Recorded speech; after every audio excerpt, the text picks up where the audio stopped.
अपने देश भारत में कुल मिलाकर 28 राज्य और उनमें 752 जिले आते हैं। उनमें एक चंबा जिला भी आता है, जिसको कि केंद्र सरकार ने आकांक्षी जिला घोषित कर रखा है। मूलभूत सुविधाओं से वंचित इस चंबा जिला में विकास को बढ़ावा देने के लिए बहुत सी संभावनाएं हैं, पर आज तक किसी भी नेता ने चंबा जिला में विकास और बेरोजगार युवा पीढ़ी को रोजगार कैसे मिल सकता है, कोई पुख्ता दलील ना तो विधानसभा सदन में रखी और ना ही जनता के बीच किसी भी योजनाओं को रखा। और यही कारण है कि आज अपना देश चांद के बाद सूर्य के सबसे नजदीक पहुंचने वाला पहला देश बन चुका है, पर बावजूद इसके अपना चंबा जिला आज भी आकांक्षी जिले से उभर नहीं पाया।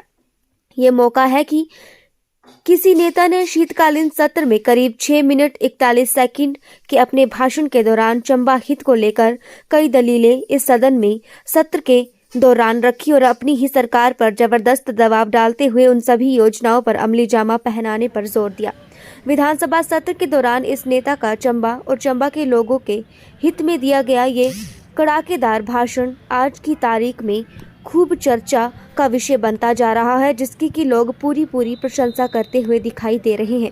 अगर ऐसे में चंबा के विधायक की दलीलों पर सरकार अमल करती है तो निसंदेह चंबा न केवल आकांक्षी जिले से उभर सकता है, बल्कि अपने ही जिले में हजारों पढ़े लिखे बेरोजगार युवाओं को आत्मनिर्भर बनाने में एक अहम भूमिका निभा सकता है। इसके शीतकालीन सत्र के दौरान चंबा सदर के विधायक नीरज नैयर ने विधानसभा में और क्या क्या कहा और लोगों ने उनके इस भाषण में अपनी क्या प्रतिक्रिया व्यक्त की, आइए जानते हैं। हमारे चंबा के विधायक श्री नीरज नैयर जी ने जो टूरिज़्म के ऊपर फोकस किया है, मैं उससे बहुत ही प्रभावित हुआ हूँ और मेरा मानना है कि आने वाले समय में अगर चंबा के लिए ऐसे ऐसे प्रयास किए जाएंगे तो आने वाले समय में चंबा जो है वो आकांक्षी जिला से निकल कर बाहर फिर से एक बढ़िया जिले के दर्जे में आ जाएगा, क्योंकि टूरिज़्म पॉइंट ऑफ व्यू से चंबा के साथ बहुत पहले से भेदभाव हुआ है। जैसे आपका देखिए खजियार है, आपका डलहौजी है, आपका 84 मंदिर है, आपका साच पास दर्रा है, तो इन सब चीज़ों पे फोकस करते हुए टूरिज़्म को हिमाचल में बढ़ावा मिलना चाहिए। मैं दोबारा फिर से नीरज नैयर जी का बहुत बहुत धन्यवाद देता हूँ। जो है अपना विधायक नीरज नैयर जी ने ये मेरे ख्याल हिमाचल में सॉरी अपना चंबा कंस्टिट्यूंसी से ये फर्स्ट टाइम हमारे विधायक जी हैं जो इतना उन्होंने मेडिकल कॉलेज के बारे में बोला और मेडिकल कॉलेज के रास्ते के बारे में बोला। उन्होंने ये जो है इतना कुछ कर लिए इन्होंने अपना वो रखा था, ये मेरे ख्याल से फर्स्ट टाइम देखा है मैंने कि हमारा विधायक जो है वो सारी कुछ प्रॉब्लम कुछ बोला। चौहान के बारे में उन्होंने बोला है, पहले तो ये मैंने नहीं सुना कभी भी है, ये पहला टाइम है कि हमारे जो नीरज नैयर विधायक हैं उन्होंने मेडिकल कॉलेज और इसके चंबा के बारे में। इससे लगता है कि कुछ टाइम लगेगा और तो इसकी कॉलेज के और इसके जो है मेंटेनेंस के बारे में चौहान की कुछ टाइम लगेगा। बस बोल दिया उन्होंने तो वो सारा काम हो जाएगा तकरीबन। वो तो बहुत अच्छी बात है। जो टूरिज़्म वाले आएंगे, जितने टूरिज़्म वाले टूरिस्ट आएंगे, जितने टूरिस्ट आएंगे उसमें हमारे हिमाचल को फ़ायदा होगा, व्यवसाय बढ़ेगा टूरिज़्म के आने जाने से, वो तो बहुत फ़ायदा होगा टूरिज़्म का। हमारे साथ में CM सुक्खू जी भी गए थे वहाँ पे दुबई, उन्होंने भी वो वहाँ पर टूरिज़्म की हिमाचल को बढ़ावा देने का, तो हमारे विधायक ने भी वैसे ही सोच रही है वो टूरिज़्म के बारे में। क्योंकि कांगड़ा जो है उसको टूरिज्म कैपिटल के तौर पर जो है उसको बनाया डेवलप किया जा रहा है। गग्गल एयरपोर्ट जो है उसका विस्तारीकरण किया जा रहा है और गग्गल एयरपोर्ट मुझे लगता है आने वाले समय के अंदर it would be the first international airport in time to come of Himachal Pradesh. और अगर चंबा से चौड़ी की ये टनल हम अगर बनाने में कामयाब हो जाते हैं सबके सहयोग से, तो मेरा ऐसा मानना है कि जो हमारा डिस्टेंस है चंबा से गग्गल एयरपोर्ट के लिए वो काफी जो है घट जाएगा, तकरीबन 1-1.5 घंटा जो है घट जाएगा। अभी आपने हाल ही में सेंट्रल गवर्नमेंट से वो सड़क का विस्तारीकरण का आपने पैसा सैंक्शन करवाया है, सड़कें भी चौड़ी होगी, समय का जो है काफी कम समय जो है हमें लगेगा गग्गल तक पहुंचने के लिए। तो जब हवाई मार्ग से हमारा क्षेत्र जो है जुड़ेगा तो उससे definitely tourism point of view से जो है हमें बहुत फायदा मिलेगा। मैं ऐसा बोलना चाहता हूं। मैं माननीय मुख्यमंत्री जी का धन्यवाद करना चाहता हूं कि जो हेलीपोर्ट की स्कीम जो माननीय मुख्यमंत्री जी ने चलाई है, उसके अंदर जो सबसे पहले जो 6 हेलीपोर्ट बनने हैं, उसके अंदर चंबा विधानसभा के क्षेत्र का जो सुल्तानपुर हेलीपैड है उसको हेलीपोर्ट में कन्वर्ट किया जा रहा है, जहां से इस वर्ष अगले वर्ष जो है हेली टैक्सी सर्विसेज जो हैं वो शुरू होगी। ये भी एक बेहतरीन कदम मैं मानता हूं इस तरफ है। इससे भी जो है टूरिज्म को जो है इंप्यूटस मिलेगा। मेरा ऐसा मानना है कि हमारे हंसराज जी हमारे बीच यहां बैठे हैं, इनके विधानसभा क्षेत्र के अंदर एक बहुत खूबसूरत साच पास जो है वो पड़ता है। और क्योंकि मैं इस इंडस्ट्री के बारे में थोड़ी नॉलेज रखता हूं, तो मेरा ऐसा मानना है कि अगर साच पास की एक्सेसिबिलिटी डलहौजी, चंबा, भरमौर से इंप्रूव हो जाए तो टूरिज्म के लिहाज से साच पास को रोहतांग पास की तर्ज पर जो है डेवलप किया जा सकता है।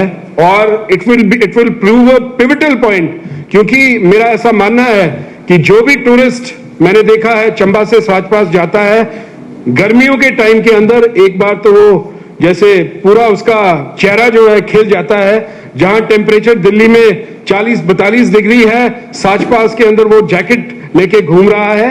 और प्रॉब्लम यह है कि समय जो है वो ज्यादा लगता है। सवेरे 5 बजे हम चंबा से शुरू करते हैं और रात को तकरीबन 8 बजे हम वापस आते हैं। अगर इस समय की कटौती हो सके इसके अंदर, तो टूरिज्म के क्षेत्र से मैं ऐसा मानता हूं कि बहुत अच्छा जो है होगा और इससे जो है बहुत फायदा होगा।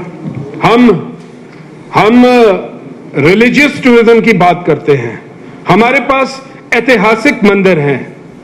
चंबा का लक्ष्मी नारायण मंदिर, चंबा भरमौर का 84 टेम्पल्स, हमारे रास्ते में इतने मंदिर हैं, ऐतिहासिक मंदिर हैं। अगर मैं हर एक का नाम लेने लगूंगा, चंबा शहर तो मंदिरों से भरा हुआ है और वो भी आर्कियोलॉजिकल सर्वे ऑफ इंडिया से कवर्ड टेम्पल्स हैं वो सारे, चाहे चामुंडा माता मंदिर है। लेकिन इस तर्ज पर अगर आप देखो तो कांगड़ा के जितने भी मंदिर हैं वहां टूरिज्म, रिलीजियस टूरिज्म जो है बहुत अच्छे तरीके से जो है चल रहा है। लेकिन अगर हम चंबा डिस्ट्रिक्ट की बात करें तो आज भी हमारे मंदिर जो है वहां इतने टूरिस्ट जो हैं वो नहीं पहुंचते हैं। मेरा ऐसा मानना है कि इसके ऊपर भी हम जो है बहुत अच्छे तरीके से अगर सरकार इसके ऊपर फोकस करे तो मुझे लगता है कि एक तो टूरिज्म से बात ये होती है कि अगर हम इस पे फोकस करेंगे तो आए दिन जो है हमारे नौजवान जो हैं वो बेरोजगार हैं। और इसके अंदर क्या है कि जो हमारे बच्चे 10वीं पास हैं, 12वीं पास हैं, ग्रेजुएट्स हैं, हाईली क्वालिफाइड नहीं है, उनको जो है अपनी जीविका का साधन जो है, मेरा ऐसा मानना है, और काफी जो है एनरोलमेंट जो है इससे हो सकती है। और अध्यक्ष महोदय, मैं एक और चीज बोलना चाहूंगा। हमारे यहाँ चंबा में हमारा चमेरा 1 डैम है, उसके एक साइड बोटिंग फैसिलिटी चल रही है तलेरू में, लेकिन उसके बैंक के राइट साइड में भनौता हमारा एक पंचायत पड़ती है। मेरा ऐसा मानना है कि वहां भी जो है हमें एक स्पॉट जो है टूरिज्म का डेवलप करना चाहिए। मैं अभी विधायक बन के तकरीबन 1 साल पहले, मेरे को 1 साल हुआ है, अभी 2 महीने पहले मैंने रावी नदी के ऊपर रिवर राफ्टिंग जो है मैंने करवाई।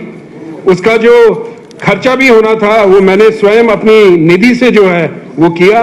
और मैं और चंबा के डिप्टी कमिश्नर हम जो है प्रॉपर चंबा शहर से जो है 7 किलोमीटर के स्ट्रेच में हमने रिवर राफ्टिंग की। मैं स्वयं उसके अंदर बैठा, डीसी साहब भी मेरे साथ थे और बहुत ही बढ़िया मैंने देखा कि इतनी अच्छी रिवर राफ्टिंग थी। It was not very torrid, बहुत ज्यादा वो भी नहीं थे जिसे बोलते हैं, हाँ, रैपिड्स भी बड़े ज्यादा नहीं थे, लेकिन हमने समय गलत चुना था बिकॉज विंटर टाइम था।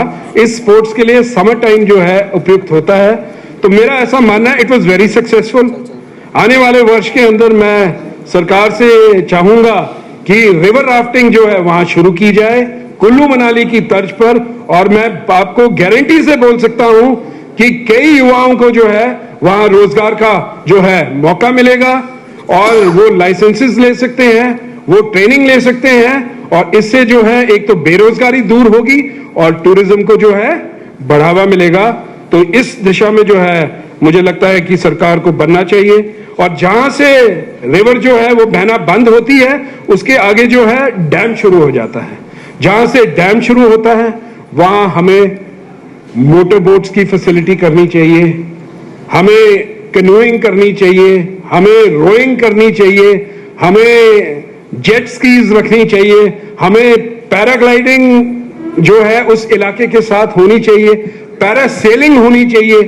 ये सारी एडवेंचर एक्टिविटीज हैं।